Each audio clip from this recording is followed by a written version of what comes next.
سدرة المنتهى مقامه وقاب قوسين مطلوبه والمطلوب مقصوده والمقصود موجود سيد المرسلين خاتم النبيين شفيع المذنبين أنيس الغريبين رحمة للعالمين راحة العاشقين مراد المشتاقين شمس العارفين سراج السالكين مصباح المقربين محب الفقراء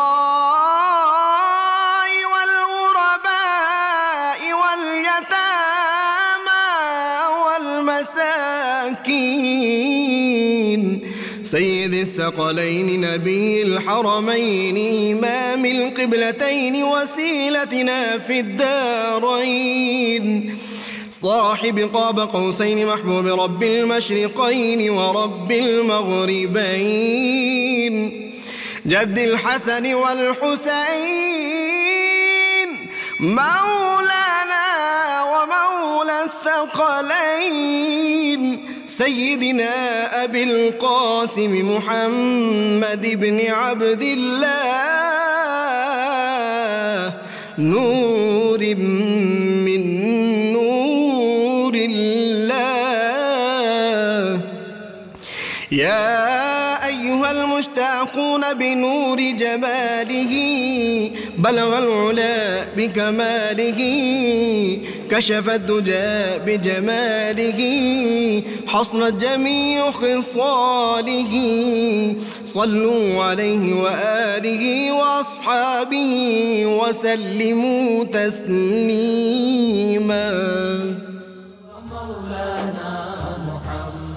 بسم اللہ الرحمن الرحیم۔ السلام علیکم ناظرین، پروگرام صبح نور کے ساتھ آپ کا میزبان نذیر احمد غازی حاضر ہے۔ ناظرین کرام، حضرت ابو انیس محمد برکت علی صاحب رحمہ اللہ کی مشہور تالیف اسماء النبی الکریم صلی اللہ علیہ وآلہ وسلم سے ایک اسم مبارک پڑھنے کی سعادت حاصل کر رہا ہوں۔ سیدنا المحب صلی اللہ علیہ وآلہ وسلم، ہمارے سردار محبت فرمانے والے، درود و سلام بھیجے اللہ آپ صلی اللہ علیہ وسلم، آپ کی آل پاک اور آپ کے صحابہ کرام پر۔ حضرت عبداللہ بن عباس رضی اللہ عنہما روایت آتے ہیں کہ ایک مرتبہ تاجدار کائنات صلی اللہ علیہ وآلہ وسلم سیدنا امام حسین علیہ السلام کو اپنے کندھوں پر اٹھا کر چل رہے تھے تو ایک شخص نے اس حسین منظر کو دیکھتے ہی کہا، اے بیٹے مبارک ہو، کتنی پیاری سواری تمہیں نصیب ہوئی ہے۔ حضور اکرم صلی اللہ علیہ وسلم نے فرمایا، تمہیں سواری کا اچھا ہونا نظر آ رہا ہے، مگر یہ بھی تو دیکھو کہ سوار کتنا پیارا ہے، خوبصورت اور اعلیٰ ہے۔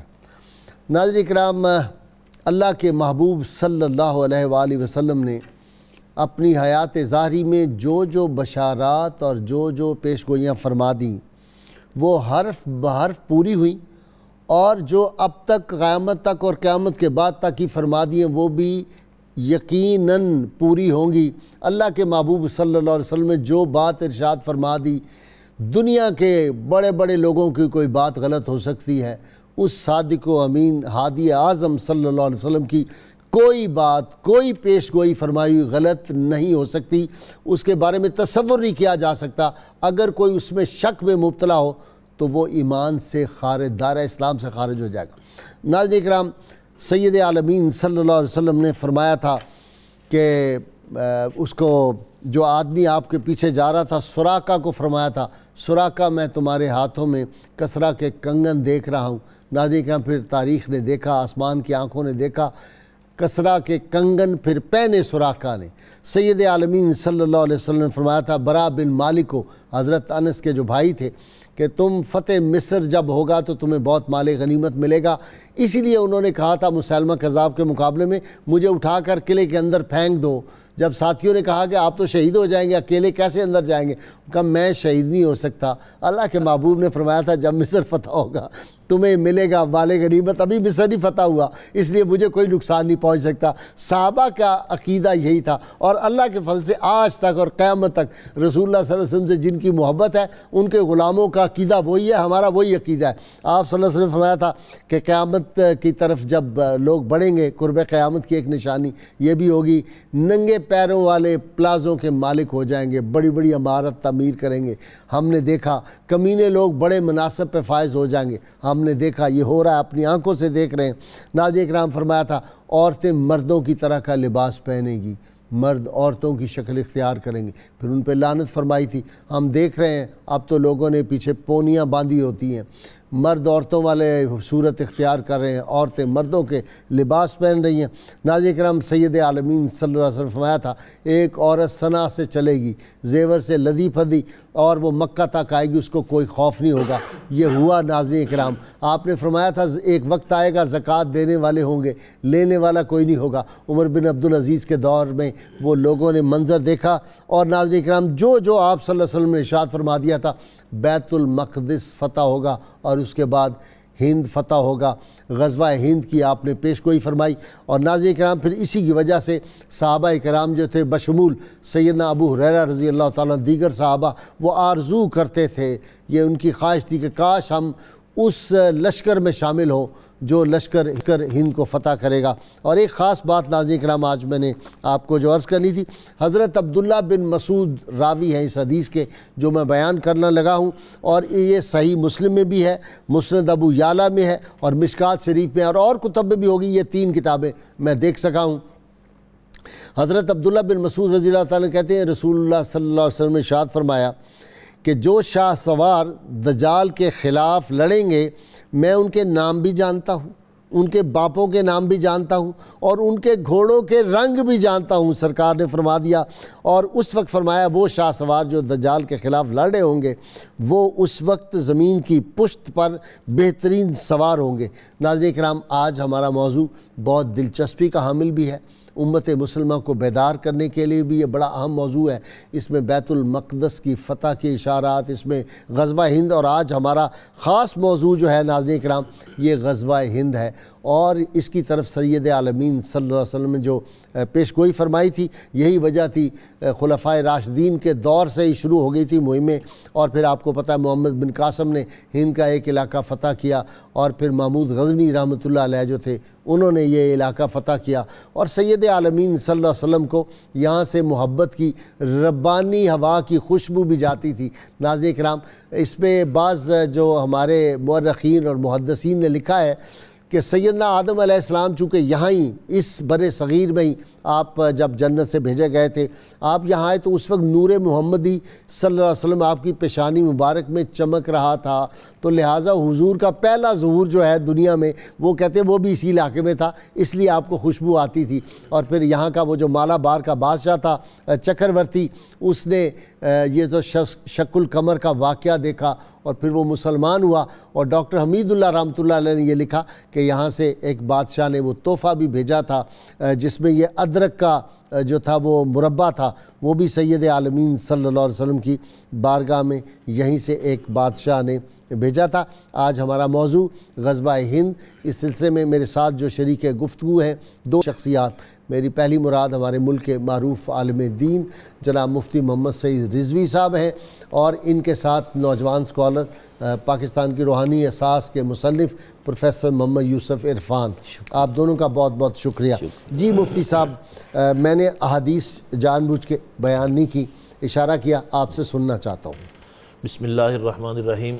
جیسا کہ غازی صاحب آپ نے انٹرو میں فرمایا کہ رسول کریم صلی اللہ تعالیٰ علیہ وآلہ وسلم کی جو بشارات اور پیشگوئیاں تھیں، قربان جائیں صحابہ کرام علیہم رضوان کی عقیدت اور ان کے انداز محبت سے کہ ان کو ان بشارات اور ان پیشگوئیوں کا اتنا یقین تھا کہ جس طرح بندے کو سورج کے نکلنے کا یقین ہوتا ہے اس سے زیادہ یقین تھا ان کو، بال برابر شک ہو ہی نہیں سکتا۔ میں حدیث پاک پیش کرتا ہوں اسی غزوہ ہند کے حوالے سے، اور حضرت ابو ہریرہ رضی اللہ تعالیٰ عنہ اس حدیث کے راوی ہیں، اس کے جو پہلے الفاظ ہیں غازی صاحب وہ ایمان تازہ کر دیتے ہیں، جس میں آپ نے فرمایا کہ حدثنی خلیلی الصادق، آئے ہائے ہائے ہائے ہائے ہائے ہائے ہائے، سبحان اللہ سبحان اچھا، خلیل کا ترجمہ عام لوگ جو کرتے ہیں وہ کرتے ہیں دوست، لیکن اس کا جو صحیح ترجمہ وہ بنتا ہے جگری یار۔ حضرت ابو ہریرہ کہتے ہیں کہ میرے جگری یار جو سچے صادق ہیں، جن کے منہ سے نکلا ہوا لفظ غلط ہو ہی نہیں سکتا، کبھی جھوٹ کی نسبت ان کی طرف نہیں ہو سکتی، انہوں نے فرمایا کہ یکون فی ہذہ الامۃ باس، میری امت میں ایک لشکر ہوگا، اور وہ لشکر جو ہے فرمایا الی السندھ والہند، سندھ اور ہند کی طرف وہ جائے گا۔ اس سے ایک بات یہ بھی معلوم ہوئی کہ سندھ اور ہند کا تذکرہ بارگاہ مصطفیٰ میں ہوتا رہتا تھا، جی، اور سرکار جیسا کہ ابھی آپ نے بھی اشارہ کیا، یہ ان علاقوں سے، ان سارے خطے سے سرکار علیہ السلام ظاہراً بھی واقف تھے۔ اور فرمایا حضرت ابو ہریرہ اب آگے اپنا جو خیال ہے وہ پیش کرتے ہیں کہ فَإِنْ أَدْرَكْتُهُ، اگر وہ جو لشکر ہے وہ مجھے مل گیا، میں اس لشکر میں شامل ہو گیا، اس غزوے میں چلا گیا اور میں شہید ہو گیا، فرماتے ہیں پھر تو یہ بہت اچھی بات ہے، میرے لیے بڑی خوشی کی خبر ہے۔ آگے احادیث کے اور الفاظ بھی ہیں کہ كنت من افضل الشہداء، میں سب شہیدوں سے افضل شہید ہوں گا اگر اس غزوے میں شہید ہوں۔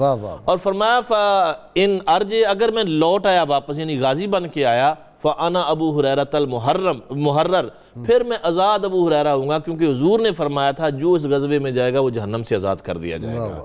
تو اس سے آپ اندازہ فرمائیے، ایک ٹکڑا آگے یہ بھی ہے حدیث کے الفاظ کہ آپ مسکرائے اور آپ نے فرمایا نہیں تم نہیں، جی وہ اور حدیث ہے، یہ جو بھی میں نے پڑھی ہے اس میں یہ ہے، حضرت ابو ہریرہ رضی اللہ تعالیٰ عنہ اس طرح یہ روایت بیان کرنے کے بعد، چونکہ سرکار نے فرمایا تھا کہ میری امت میں دو گروہ ایسے ہوں گے جن کو اللہ نے جہنم کی آگ سے بری فرما دیا، ان میں سے ایک فرمایا تغزو الہند، وہ جو ہند کا غزوہ کرے گا، اور دوسرا گروہ جو ہے وہ حضرت عیسیٰ علیہ السلام کے ساتھ شام میں ہوگا۔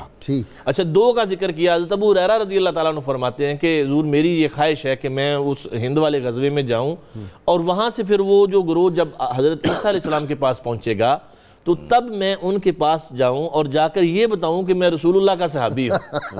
تو حضور نے جو الفاظ فرمایا ہی ہاتا، عربی میں اس کا معنی ہے باؤدہ، یعنی دور ہے، یہ بہت دور ہے، یہ بہت دور ہے۔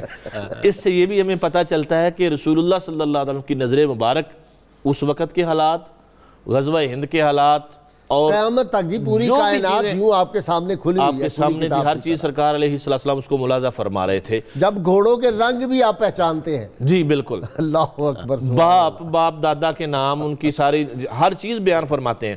اور ایک روایت جو حضرت ابو ہریرہ رضی اللہ تعالیٰ عنہ سے ہی ہے اس عنوان پر، اس میں وعدے کے الفاظ ہیں کہ وعدنا رسول اللہ صلی اللہ علیہ وسلم، ہم سے رسول اللہ صلی اللہ علیہ وسلم نے وعدہ فرمایا غزوہ ہند کا۔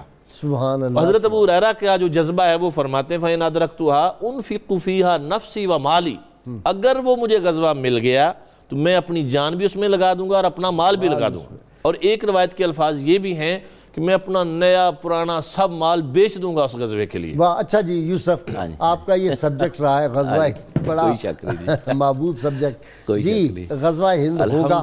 ویسے پہلے دو تو ہو چکے ہیں نا؟ ہاں جی، اس میں محمد بن قاسم والا بھی میں نے کہا، سلطان غزوۃ الہند کا پیوٹ جو ہے، اگر ہم احادیث کو بھی دیکھیں اور قرآن و سنت کی روایت یا سنت کو بھی دیکھیں، ٹھیک، اس کے مطابق قیام پاکستان غزوۃ الہند کا پیوٹ ہے، یعنی مرکز ہے، مرکز ہے، ٹھیک۔ اور غزوۃ الہند ایک تسلسل کا نام ہے، جس طرح ابھی آپ نے سورہ روم کا ذکر کیا کہ رومی مغلوب ہو گئے، بعد ازاں سیغلبون، پھر غالب آ گئے، ٹھیک ہے۔ ہماری بھی کیفیت یہی ہے کہ یہاں پر جب لوگ آئے ہیں تو اسی نیت سے آئے تھے، اصحاب کبار بھی آئے ہیں یہاں پر، دکن کی سائیڈ پر، وہاں پر مدفون ہے ہمارے صحابی، صحیح ہے، اور وہاں پہ تاجر بھی اس نیت سے آئے، اور وہاں پر اسلام بھی اسی نیت سے پھیلا۔ یہ محمد بن قاسم کا راستہ جو تھا وہ سندھ کا تھا، اور وہ بھی غیرت ایمانی کی وجہ سے تھا، صحیح ہے۔ اور جب یہاں آئے ہیں تو ان لوگوں نے فضا تیار کی ہے، اور یہ سب لوگ ایمان کی قوت سے ہی یہاں لڑتے رہے ہیں۔ اب حضرت اپنا کیا کہتے ہیں محمود غزنوی، حافظ محمود غزنوی، حافظ شہاب الدین غوری، عبدالی ہوں یا دیگر لوگ ہوں، یا حتیٰ کہ آپ اکبر کو بھی، بابر کو بھی دیکھیں کہ جب رانا سانگا سے لڑائی تھی تو اس نے اللہ رسول سے مدد مانگی کہ اگر آج ہم 12,000 کے فوجی یہاں پر رانا سانگا سے شکست کھا گئے تو اس خطے سے کوئی مسلمان محفوظ نہیں رہے گا، کیونکہ رانا سانگا کی نیت یہ تھی کہ یہ اوپر سے یہ آئے ہیں جیسے آج کل کے حالات ہیں کہ ہم ان کی مدد سے لودھیوں کو شکست دے دیں اور بعد ازاں یہ اپنے گرمی سے یہاں سے بھاگیں گے واپس، ہم یہاں کے مسلمانوں کو دبوچ لیں گے۔ آج بھی یہی کیفیت ہے، مگر سب سے بڑی بات یہ ہے کہ وہ مسلمانوں کا اقدام تھا، یہاں پر آنا تھا پاکستان سے پہلے۔ غلامی کے دور میں ہم نے وہ کچھ دیکھا ہے کہ یہاں کی بنت کیا ہے، یہاں پہ انڈین سوشیو پولیٹیکل کمپوزیشن کیا ہے، یہ تو بت قدہ ہے دنیا کا سب سے بڑا۔ اور پھر دیکھیے کہ یہاں پر سارے لوگ جو ہیں وہ سید نہیں ہیں، وہ یہیں کی پیداوار ہیں، یہیں کے کنورٹ۔ ہاں جی، علامہ اقبال ہوں یا قائد اعظم ہوں۔ میں اس طرح اور بھی سوچ رہا تھا ایک دن کہ ہاں علامہ اقبال قائد اعظم کے بڑے کون ہوں گے، ہاں جی، ایک پنڈت ہے، ایک راجپوت ہے۔ کہ اس کا ایک پہلو جو مجھے نظر آتا ہے نا یوسف، وہ یہ ہے کہ قلوب تو پہلے فتح ہو چکے تھے، مثلا سب سے پہلے سیدنا اسماعیل بخاری رحمۃ اللہ علیہ جن کا آل روڈ پہ مزار ہے وہ آئے، سیدنا علی اجویری آئے، عبداللہ شاہ غازی آئے، یہ جو ہمارے ہیں اچ شریف والے بزرگان یہ آئے، خواجہ غریب نواز آئے، تو قلوب تو فتح ہونے شروع ہو گئے ہوئے تھے۔ اور قلوب کو فتح کیا ہے اسی غزوۃ الہند کی آس نے۔ واہ! اور پھر دیکھیے کہ شاہ عبداللہ غازی کراچی، بالکل صحیح ہے، وہ اس نیت سے آئے تھے، اور انہوں نے جب لوگوں نے مراقبہ وہاں کیا کشف القبور کا تو انہوں نے کہا تو میں تو اس نیت سے آیا تھا، جب فوت ہوا ہوں تو 4 مسلمان تھے یہاں، آج وہاں مسلمان گنے نہیں جاتے کتنے زیادہ ہیں۔ غزوۃ الہند ایک تسلسل کا نام ہے، اور اس کے کئی پہلو ہیں، اب جو غزوۃ الہند ہے مثلا حضرت خواجہ غریب نواز جو ہیں ان کو سلطان الہند کہا جاتا ہے، حقیقت یہ ہے کہ یہ مسلم ہند کے بانی ہیں۔ واہ واہ واہ واہ! اور اگر میں یعنی ذکر کرنا چاہوں اہل دل جو ہیں، خود میرے استاد محترم پروفیسر مرزا منور صاحب کے پاس پیر سیالوی صاحب تشریف لائے تھے، اور دیگر لوگوں نے بھی، اور خود پروفیسر صاحب کو یعنی ایک ابروہی صاحب نے بھی، کہ خواجہ غریب نواز عرصہ دراز سے پاکستان میں ہیں اور غزوۃ الہند کی تیاری میں ہیں۔ آج جو آپ حالات دیکھ رہے ہیں یہ ایک بہت بڑا مارکہ ہونے چلا ہے، اور یہ جو اس وقت کی شہادتیں ہیں یہ اس کا پریمبل ہیں، اور بائفرکیشن ہو رہی ہے، جو پاکستان کے اندر لوگ اندرونی دشمن ہیں، پاکستان کا کھا کے پاکستان کے خلاف بات کرتے ہیں، اللہ تعالیٰ ان کو بھی ننگا کر رہا ہے۔ اور اس کا آپ دیکھیے کہ یہ احادیث فقط ہم نہیں پڑھتے، قرآن فقط ہم نہیں پڑھتے، دشمن ہم سے زیادہ پڑھتا ہے، یہودی زیادہ اس پہ ریسرچ یہودی پڑھتا ہے، ہندو پڑھتا ہے، عیسائی پڑھتا ہے، اور دیگر مذاہب کے لوگ پڑھتے ہیں۔ جو ان میں صاف دل ہوتے ہیں وہ اسلام قبول کرتے ہیں، جو کج دل ہوتے ہیں وہ عداوت کرتے ہیں، جیسے کہ ٹرمپ آپ کے سامنے موجود ہے، نیتن یاہو موجود ہے، مودی موجود ہے، یعنی جو لوگ میسیکر کریں اور ان کو دنیا ہیرو بنائے، انسانیت کا یہ مقام آ گیا۔ آپ آج بھی دیکھیے کہ پاکستان جیسے میں نے کہا غزوۃ الہند کا مرکز ہے، جو پاکستان سے محبت کرے گا وہ فتح یاب ہے، یہاں بھی اور وہاں بھی، یہاں پر۔ اور پاکستان کا دل جو ہے، عوام تو ہیں ہی، پاکستان کا دل پاکستان کی فوج ہے، اور فوج میں ہم بظاہر خامیاں بھی ہوتی ہیں، ہر ادارے میں ہوتی ہیں، خوبیاں بھی ہوتی ہیں، مگر مجموعی طور پر ہم سے زیادہ پاک دل پاک باز یہاں پر بستے ہیں، جو دین سے محبت رکھتے ہیں، اور سب سے پہلا ہراول دستہ انہی لوگوں نے اپنی جانیں دینی ہیں۔ یہ تو دنیا کا واحد، پاکستان کا واحد ادارہ ہے جو جان کی بیعت لیتا ہے۔ اور پاکستان کا بننا جو ہے، اگر اس کی بنت بھی آپ دیکھیں کہ یہ حضور صلی اللہ علیہ وسلم کی خصوصی توجہ کا ہے۔ غزوہ کہتے کسے ہیں؟ ٹیکنیکلی تو یہی کہا جاتا ہے رسول اللہ شامل ہو اور آئیں گے۔ میرا ایمان اور عقیدہ ہے کہ رسول اللہ صلی اللہ علیہ وسلم اس غزوہ ہند میں انشاءاللہ تعالی روحانی طور پہ حضور صلی اللہ علیہ وسلم خود اس کو مانیٹر کریں گے۔ اور خود دیکھیے کہ ایم عالم، میں نے خود ان کی زبان یعنی تحریریں پڑھی ہیں کہ جب میں نے جہاز اڑایا تھا تو میرے ساتھ ایک فرشتوں کا پورا گروہ تھا، اور جو انہوں نے ریکارڈ کام کیا ہے وہ آج تک دنیا نہیں توڑ سکی۔ اے کاش انہیں نشان حیدر سے بھی بڑا اعزاز دیا جاتا، یہ قدردانی ضروری ہے۔ مگر غزوۃ الہند کا مارکہ جو ہے ایک بھرپور جنگ کی شکل میں، یہ اس وقت انڈیا کے ساتھ ہوگا جب ہماری یعنی صفوں سے اللہ تعالیٰ جعفر الصادق نکال دے گا، جعفر الصادق اور جلدی نکل رہے ہیں۔ مفتی صاحب آپ کا بھی دل ہو جاتا جب ہم دیکھیں کہ وہ لوگ جو اللہ رسول کے نام پہ ساری عمر روٹیاں توڑتے رہے، ساری موجیں کرتے رہے، وہ جب ایک دم یو ٹرن مارتے ہیں، وہ پیر، وہ مولوی، کیا کہیں ان کو؟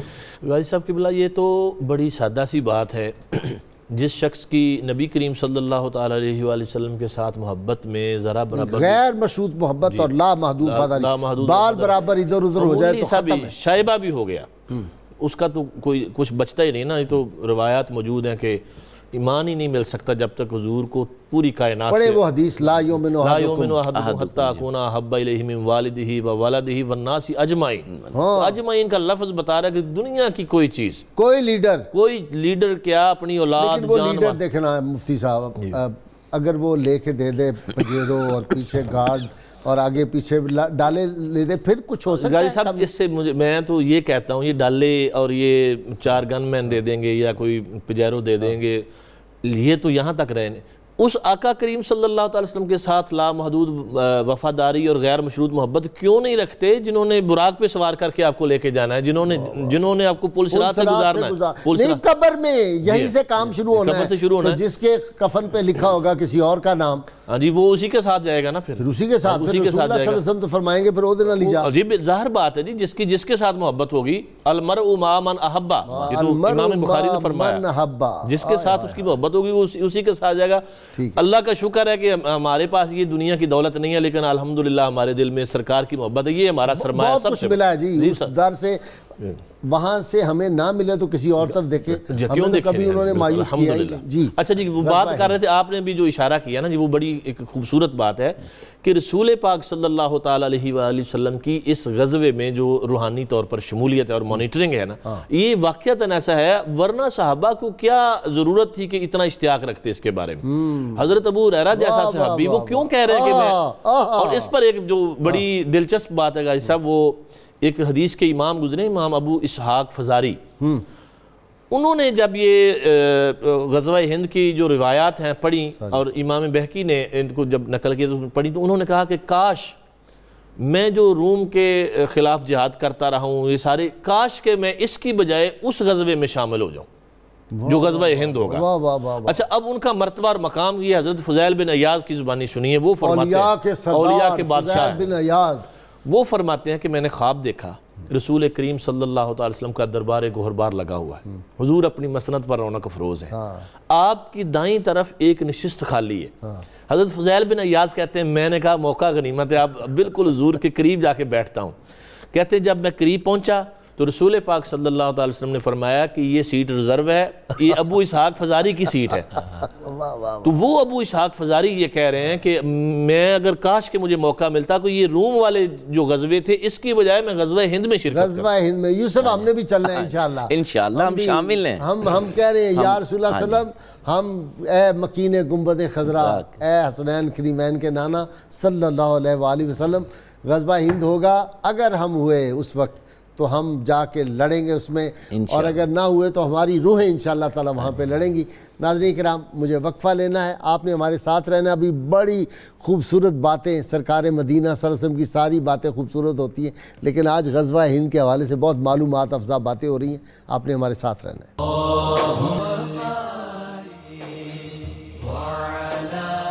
ویلکم بیک ناظرین کرام۔ علامہ کو محمود غزنوی سے بڑی عقیدت تھی، علامہ اقبال رحمۃ اللہ علیہ کو، انہوں نے کہا کیا نہیں اور غزنوی کارگاہ حیات میں بیٹھے ہیں کم سے منتظر اہل حرم کے سومنات۔ اور پھر انہوں نے کہا نہ وہ عشق میں رہی شوخیاں، نہ وہ حسن میں رہی گرمیاں، نہ وہ غزنوی میں تڑپ رہی، نہ وہ خم ہے زلف ایاز میں۔ جی محمود غزنوی، اس کا نام آتا ہے نا جی، تو میرے سلطان محمود غزنوی، سلطان صلاح الدین ایوبی، نور الدین زنگی، محمد بن قاسم، تو میری تو عجیب حالت ہو جاتی ہے۔ یہ اللہ تعالیٰ کی، اللہ رسول صلی اللہ علیہ وسلم کی بارگاہوں کے مقبول افراد ہیں۔ واہ واہ۔ اور جہاں بھی آپ نے ذکر کیا نا کہ بھی منتظر اہل حرم کے سومنات، حقیقت یہ ہے کہ پاکستان کی جو اس وقت کیفیت ہے وہ یکسوئی کی طرف جائے گی انشاءاللہ۔ اور غزوۃ الہند کے حوالے سے بہت ساری باتیں ہیں، مگر یہ ہے کہ اس کو پوری طرح احاطہ کرنے کے لیے ضروری ہے کہ اس کے مقامات کیا کیا ہیں جی، اور اس کی منازل کیا ہیں۔ فرمائیں۔ اور یہ حقیقت ہے کہ ہماری یہ دنیا ایک عارضی دنیا ہے، ٹھیک، یہ پردے، یہ دیواریں، یہ چیزیں، یہ اہل نظر کے لیے کوئی چیز حیثیت نہیں رکھتی. بود منزل نبوت در سفر روحانی، کہ یہاں پر پاکستان جب بنا تھا تو اہل دل نے کئی سال پہلے اس کی نوید دے دی تھی، سارا منظر دیکھ لیا تھا. حضرت علامہ جیسے بزرگ جو ہیں وہ 1907 میں کہہ رہے تھے کہ امت مسلمہ بیدار ہوگی، اس کا مرکز جو ہے پھر قرآن و سنت ہوگا، پھر دلوں کو یاد آ جائے گا پیغام سجود، پھر زمین خاک حرم سے آشنا ہو جائے گی، اور پھر یہی نہیں پھر جبیں خاک حرم سے آشنا ہو جائے گی. اور معاملہ یہی ختم نہیں کیا، کہا کہ اس بار حرم سے دور وادی ہند سے احیاء اسلام کا علم بلند ہوگا. اچھا، اب یہ بلندی جو ہے، پاکستان جب بنا تھا تو دنیا کی کوئی طاقت اس کی حامی نہیں تھی. صحیح ہے، سب حالات سپر پاور برٹن تھا جس کی صلیبی روح ہے، جس کے ساتھ کروسیڈ ہے. ہندو جو بار بار رانا سنگا کی شکل میں، کبھی ہیمو بکال کی شکل میں، کبھی رام رحیم کی شکل میں حملہ آور ہوتا تھا، اس کی روح موجود تھی. دونوں نے مل کر پاکستان کی مخالفت کی، مگر اس کے باوجود پاکستان بنا. یہ راز ہے پاکستان، قدرت کے رازوں میں سے راز ہے. ذرا ایک کالر لے لیں ساتھ. السلام علیکم. وعلیکم السلام ورحمۃ اللہ جی وبرکاتہ. آواز ذرا ان کی بلند کر دیں. جی فرمائیے. السلام علیکم. جی عتیق صاحب فرمائیں. آپ کا پروگرام ہم سر بڑے شوق سے دیکھتے ہیں سارے گھر والے. اللہ تعالیٰ آپ کو اس کی جزائے خیر عطا فرمائے. آمین. اور سوال میرا یہ ہے کہ غزوہ ہند کے لیے ہم خود کو کیسے تیار کر سکتے ہیں اور اپنے بچوں کی تربیت کیسے کر سکتے ہیں، ان کی ذہن سازی. بہت اچھا، بڑا اچھا آپ کا سوال ہے. انشاءاللہ یہ یوسف سے متعلق ہے. اس ضمن میں یہی چاہوں گا کہ آپ اللہ رسول سے غیر مشروط محبت، لامحدود وفاداری یہ بحال کر لیں، اور یہ بچوں کو سکھائیں. یہی بچوں کو سکھائیں. حضور صلی اللہ علیہ وسلم کا نام تھا الصادق اور الامین، جو عوام نے انہیں دیا تھا، جو لوگوں نے انہیں دیا تھا، پوری کائنات نے دشمنوں نے بھی دیا تھا. اب یہ اپنے اوصاف اپنے بچوں میں ڈال دیجئے. ستاں خیرہ نے، جو قرآن و سنت کی راہ پہ چلتا ہے، وہ غزوۃ اس خطے میں بسنے والا غزوۃ الہند کا حصہ دار ہے. ٹھیک ہے. اور دوسری بات یہ ہے کہ جب حضرت علامہ نے یہ کہا تو حضرت علامہ نے تو ترک شاعری کا فیصلہ کر لیا تھا. وہ ارادہ حضور صلی اللہ علیہ وسلم کی زیارت کے بعد تبدیل ہوا ہے، جس کا انہوں نے خود ذکر کیا ہے. اب پاکستان کو دیکھیے کہ جب کہا گیا کہ ہم نے پاکستان ایک کیمپ کی شکل میں بنایا ہے، ہندوستان ایک بہت بڑا محل ہے، جب چاہے گا اسے دبوچ لے گا. انڈیا سوچتا رہتا ہے نہیں کامیاب ہوا، روس نے کوشش کی نہیں کامیاب ہوا، امریکہ سے تشریف لے آیا ہے، وہ بھی روتا ہے کہ انڈیا پاکستان ساڑھے کو سانبھا نہیں جاندا. پاکستان کی دوستی ہو یا دشمنی ہو، یہ کفار و مشرکین کے لیے مہلک ہے، فیٹل ہے، کیونکہ اس میں نور الہی موجود ہے، اس میں نور مصطفیٰ صلی اللہ علیہ وسلم موجود ہے. اب کیا کیفیت ہے؟ اہل دل تو یہاں پر وہ چیزیں دیکھتے ہیں حضور صلی اللہ علیہ وسلم کی یعنی ہدایت کے مطابق پریزنس میں، کہ اگر وہ چیزیں بیان کی جائیں کہ انڈیا کا کیا حال ہونے والا ہے، مگر اس سے پہلے یہاں پر ایک بہت بڑی تبدیلی آنی ہے. ٹھیک ہے. وہ تبدیلی حالات اس طرف لے جائیں گے کہ یہاں پر آپ کو ڈھونڈے سے بھی برا آدمی نہیں ملے گا. وہ تبدیلی میں آپ سے پوچھوں گا انشاءاللہ تعالیٰ. وہ ڈھونڈے سے بھی ابابیل جو ہیں ان کے پاکستان میں ڈھونڈے سے بھی برا آدمی نہیں ملے گا انشاءاللہ. یہ دور آنے والا ہے. یہ سارے جو کل واللہ والے مشہور ہیں، جن کو کل واللہ نہیں آتی، سب فارغ ہو جائیں گے. قبروں کے نام و نشان بھی ختم ہو جائیں گے. نہیں آتی، یہ فارغ ہو جائیں گے. یہ پاک سرزمین ایسے افراد کی قبروں کے نشان سے بھی غائب ہو جائے گی. ٹھیک ہے جی. مفتی صاحب یہ بڑی اچھی بشارات دی ہیں یوسف نے. اس سے میری بڑی لڑائی ہوتی ہے. آپ جب بیٹھتے ہیں نا، میں اسے کہتا ہوں یار یہ لیٹ ہو رہا ہے ساری باتیں جو تم نے بتائی ہیں. جی غازی صاحب، یہ جو آقا کریم صلی اللہ تعالی وسلم کے ارشادات ہیں، ان میں سے بہت ساری چیزیں ایسی ہیں جو وقوع پذیر ہو چکی ہیں، جو آپ نے پہلے فرمائی تھی، کچھ ہو رہی ہیں اور کچھ آئندہ ہوں گی. یعنی اس پر تو ایمان بالغیب ہونا چاہیے جو مسلمان ہیں. اچھا، اب مسئلہ یہ غزوہ ہند کے حوالے سے، ایک تو جو کالر نے سوال کیا اولاد کی تربیت کے حوالے سے، یہ ذہن میں رکھنا چاہیے کہ جب تک ہم اپنی اولادوں کو یہ بتائیں گے نہیں کہ غزوہ ہند کیا ہے، تو ان کو پتہ کیسے چلے گا. کیونکہ آج کل کچھ ایسے سکالر پیدا ہو گئے ہیں، نام نہاد سکالر، جو دین کو موم کی ناک سمجھتے ہیں، جدھر کو جی چاہے مروڑ لیا. وہ کہتے ہیں جی یہ مروڑ نہیں لیتے، جدھر سے ڈالر آتے ہیں ادھر سے اشارہ آتا ہے کہ اب یہ تم قرآن کی انٹرپریٹیشن کر دو، وہ کر دیتے ہیں. جی ایک کالر لے لیں مفتی صاحب، آپ کی بات جاری ہے. السلام علیکم. وعلیکم السلام.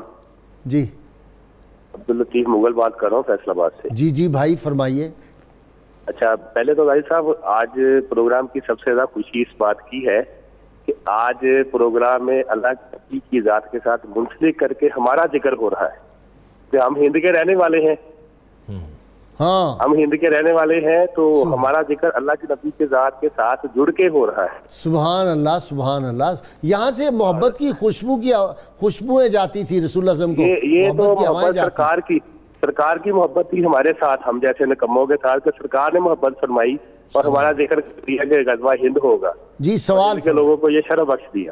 اچھا، سوال یہ ہے کہ غزوہ ہند کو غزوہ کیوں بولتے ہیں؟ کیونکہ غزوہ تو وہ ہوتا ہے جس میں سرکار وہ اشارہ یوسف نے کیا، لیکن مفتی صاحب سے دوبارہ پوچھتے ہیں. اس کی دو وجوہات ہیں جی. ایک تو جو حدیث پاک کے الفاظ ہیں اس میں خود رسول پاک صلی اللہ علیہ وسلم نے اس کو غزوہ فرمایا ہے.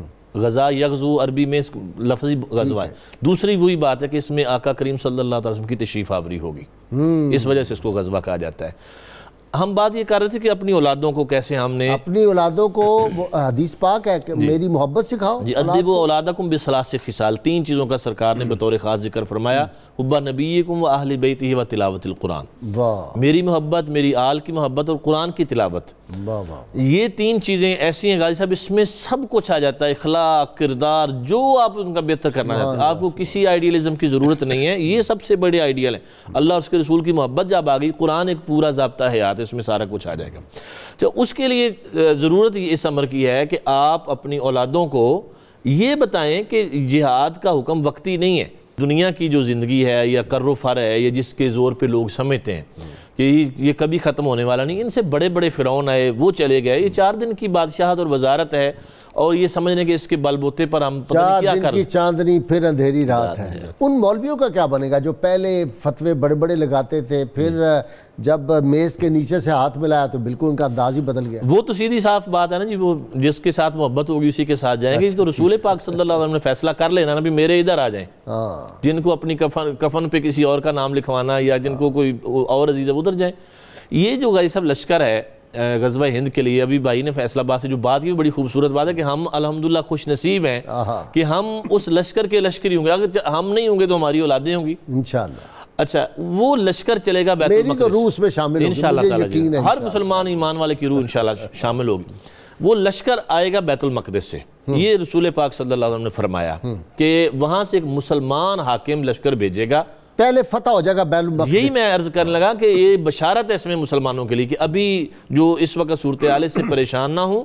یہ بیت المقدس فتح ہوگا، وہاں اسلام کا بول بالا ہوگا، اور کوئی بڑا اچھا نیک دل مسلمان حاکم ہوگا، وہ وہاں سے لشکر بھیجے گا. اور جب وہ لشکر آئے گا اور جیسے جیسے وہ گزرتا جائے گا، مسلمان اس کے ساتھ ملتے جائیں گے، اور ہم تو میزبان ہوں گے اس لشکر کے. ٹھیک ہے. تو پھر جب یہ حملہ ہوگا تو فرمایا یہاں کے جو بادشاہ ہوں گے ہندوستان کے، ان کو زنجیروں میں جکڑ کر وہاں لے جایا جائے گا، اور ان کا سونا چاندی یہ جو سارا کچھ ہے یہ لے کے جائیں گے. اس سے بیت المقدس کی تزئین و آرائش کی جائے گی دوبارہ اس دولت سے. اور یہی وجہ ہے غازی صاحب کہ اس وقت بھی جو قابض ہیں بیت المقدس پر، ان کی نظر میں اگر کوئی ملک کھٹکتا ہے تو وہ صرف پاکستان ہے. جی ایسا ہی. یہ آپ دیکھیں 1967 کی جو وار ہوئی تھی، جس میں مصر، شام اور اردن کے بہت سارے علاقے اسرائیل نے لے لیے تھے. پاکستان اس وقت ایٹمی پاور بھی نہیں تھا. فرانس میں انہوں نے جشن منایا اس فتح کا. بن گوریان نے اس وقت یہ کہا تھا کہ عربوں سے ہمیں کوئی خطرہ نہیں ہے، ہمیں اگر کوئی خطرہ ہے تو وہ صرف اور صرف پاکستان سے. تو الحمدللہ اس وقت تو پاکستان ایٹمی پاور ہے، اس وقت نہیں تھا. ابھی ہمارے بم سے خوفزدہ ہیں. یعنی اسرائیل کا بم جو ہے وہ اسرائیل کا بم ہے، ہندوستان کا بم ہندوستان کا، چین کا بم چین کا بم. ہمارا بم جو ہے اس کو اسلامی بم کہتے ہیں. البتہ یہاں جی فرما دیں. مجھے آج کے سوال کے لیے جانا ہے، میں بھئی آپ کی گفتگو جاری رہے گی. ناظرین کرام، ہم ہر روز آپ سے سوال پوچھتے ہیں، جو صحیح جواب دے ان کو کسان آئل کی جانب سے ہم گفٹ پیش کرتے ہیں. آج کا سوال ہے، محمد بن قاسم رحمۃ اللہ علیہ نے سندھ کو کب فتح کیا؟ اور گزشتہ سوال جو ہم نے آپ سے پوچھا تھا، قرآن مجید کی سورۃ التین کا آغاز ایک پھل کے نام سے ہو رہا ہے۔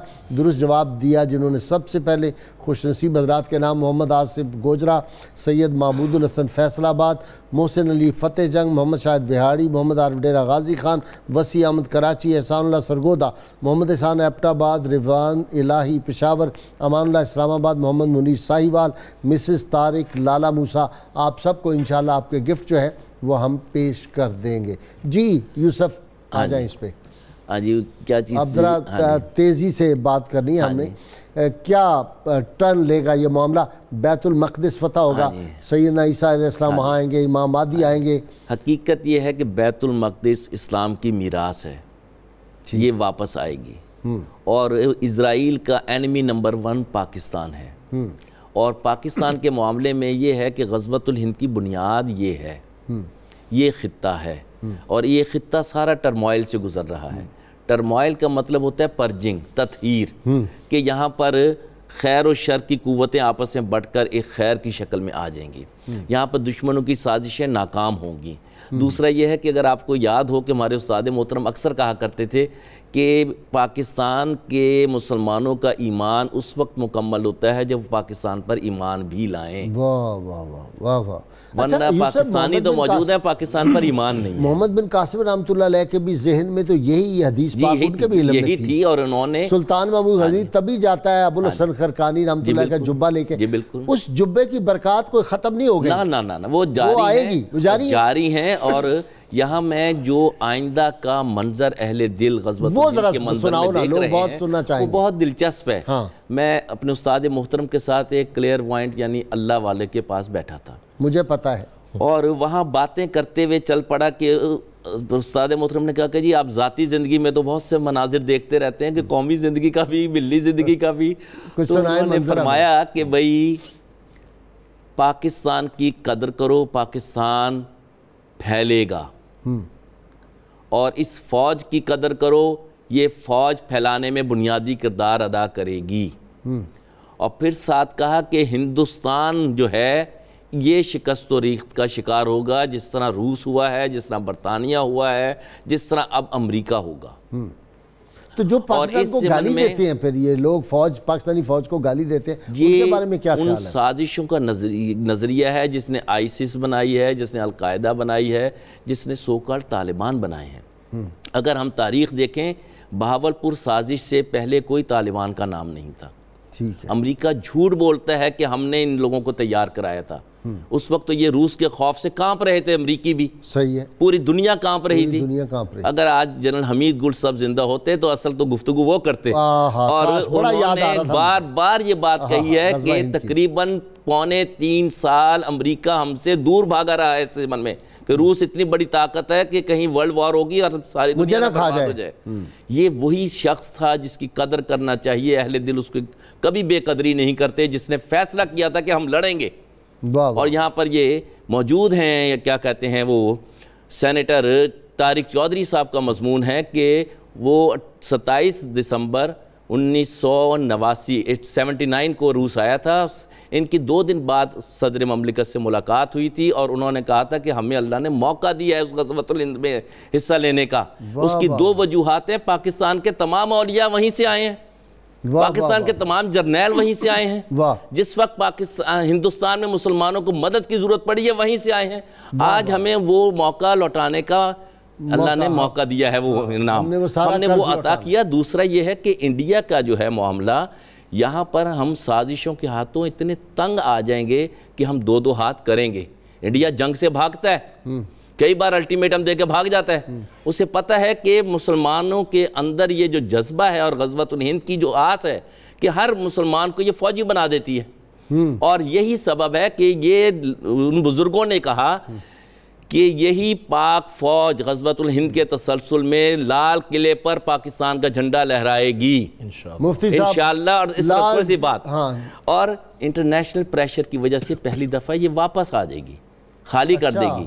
اور مگر اس عرصے میں سکھ ریاست بھی بنے گی پاکستان کی مرضی سے, جیسے کہ ابو انیس صوفی برکت علی صاحب فرماتے ہیں کہ پاکستان کے ہاں میں ہاں ہے, نہ میں نہ ہے. یہ وہ لوگ ہیں جو غزوۃ الہند دیکھ رہے تھے. دوسری بات جو انہوں نے کہی, نور ہے, نور کو زوال نہیں. پھر دوسری بات یہ کہی کہ یہ دکن سائیڈ, یہاں پر مسلم دلت فرینڈشپ کی شکل میں پولیٹیکل الائنس بنے گا جس کی بنیاد قائد اعظم نے رکھی تھی, اور یہاں پر ایک علیحدہ پاکستان بنے گا جس کا آپ کو یاد ہوگا ڈاکٹر امبیڈکر کے جو جملے تھے کہ انڈیا کبھی یونائٹڈ رہا ہی نہیں, یہ یونائٹڈ سٹیٹس آف انڈیا کہلانا چاہیے. دکن ہمارے پاس آ جائے گا, بالکل آ جائے گا, بالکل کشمیر بھی آئے گا. کشمیر مراحل سے گزرے گا, ہماری اپنی پرجنگ ضروری ہے.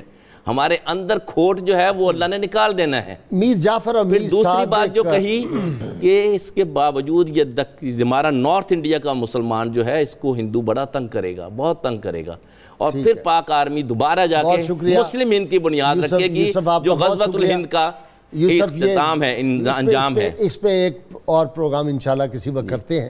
ابھی بات پوری طرح مکمل ہوئی. مفتی صاحب بہت شکریہ آپ کا بھی. ناظرین کرام, کتاب الشفاء سے نسخے کا وقت ہو گیا. زہر کے اثرات سے حفاظت کے لیے اگر کوئی شخص کسی شخص کو کوئی زہریلا جانور کاٹ لے تو سورۃ الشعراء کی آیت نمبر 130 7 مرتبہ ایک سانس میں پڑھ کر اس زخم پر دم کر دینے سے زہر کا اثر ختم ہو جائے گا انشاءاللہ تعالی. بہت جلد وہ زخم بھی ٹھیک ہو جائے گا. شرط یہ ہے کم سے کم 11 مرتبہ کوئی بھی درود پاک جو آپ کو آتا ہو اول و آخر ضرور پڑھیں. سیدنا علی المرتضیٰ شیر خدا فاتح خیبر رضی اللہ عنہ فرماتے ہیں خوش نصیب ہے وہ شخص جس نے آخرت کو یاد رکھا, حساب و کتاب کے لیے عمل کیا اور اللہ کی رضا پر راضی رہا. ناظرین کرام, اللہ کریم سے دعا ہے کہ اللہ تعالی ہمیں حضور رحمت عالمین صلی اللہ علیہ وسلم کی غیر مشروط محبت اور لا محدود وفاداری نصیب فرمائے. ناظرین کرام, نعرہ ہم نے لگانا ہے تاکہ اس کے بعد جناب مظفر وارسی نعت گو کمال کا شاعر, کیا خوبصورت آواز اللہ نے دی تھی. 2 دن قبل ان کی برسی تھی. آج اسی مناسبت سے ہم ان کا کلام بھی پاکستان کے سینئر نعت خان جناب الحاج اختر حسین قریشی صاحب سے بھی آج سنیں گے. اور اس سے پہلے پھر نعرہ لگانا بہت ضروری ہے, اور نعرہ پورے جذبے کے ساتھ میرے مہمان بھی لگائیں گے, میرے سامعین ناظرین سب مل کے لگائیں گے. کیونکہ یہ نعرہ میں نے جیسے عرض کیا تھا نا, محدث کو چوچوی کہتے تھے, چڑھتے ہیں دشمن جو پاکستان کے ہیں, ان کے سینوں میں خلش ہوتی ہے, تیر اور تلوار کی طرح لگتا ہے یہ نعرہ. یہ آپ نے لگاتے رہنا ہے, اور یہ نعرہ ہی ہے جو ہمارے فوج کے نوجوان لگاتے ہیں تو اللہ تعالیٰ کے فضل سے ان کے جذبے اور جوان ہو جاتے ہیں. تیار ہو جائیے نعرے کے لیے. پاکستان کا مطلب کیا؟ لا الہ الا اللہ محمد الرسول اللہ. جی اختر حسین قریشی صاحب. مفلس زندگی اب نہ سمجھے کوئی, مجھ کو عشق نبی اس قدر مل گیا. مفلس زندگی اب نہ سمجھے کوئی, مجھ کو عشق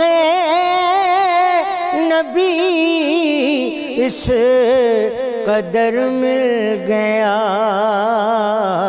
جگمگائے نہ کیوں میرا عکس دروں, ایک پتھر کو آئینہ گر مل گیا. مفلس زندگی اس کا دیوانہ ہوں, اس کا مجذوب ہوں, کیا یہ کم ہے کہ میں اس سے منسوب ہوں. اس کا دیوانہ ہوں, اس کا مجذوب ہوں, کیا یہ کم ہے کہ میں اس سے منسوب ہوں. سرحد حشر تک جاؤں گا بے دڑک، سرحد حشر تک جاؤں گا بے دڑک، مجھ کو اتنا تو زیادہ سفر مل گیا، مفلس زندگی، ذہن بے رنگ تھا، سانس بے روپ تھی، ذہن بے رنگ تھا، سانس بے روپ تھی، روح پر معصیت کی کڑی دھوپ تھی، ذہن بے رنگ تھا، سانس بے روپ تھی، روح پر معصیت کی کڑی دھوپ تھی، اس کی چشم غنی رونق جاں بنی، چھاؤں جس کی گھنی وہ شجر مل گیا، اس کی چشم غنی رونق جاں بنی، چھاؤں جس کی گھنی وہ شجر مل گیا، جب سے مجھ پر ہوا مصطفیٰ کا کرم، بن گیا دل مظفر چراغ حرم، جب سے مجھ پر ہوا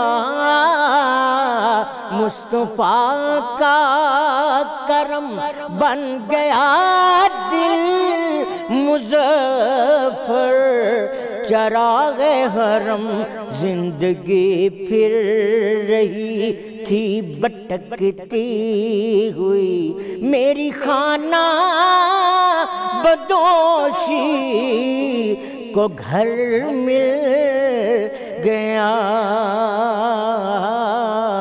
مفلس زندگی اب نہ سمجھے کوئی، مجھ کو عشق نبی اس قدر مل گیا،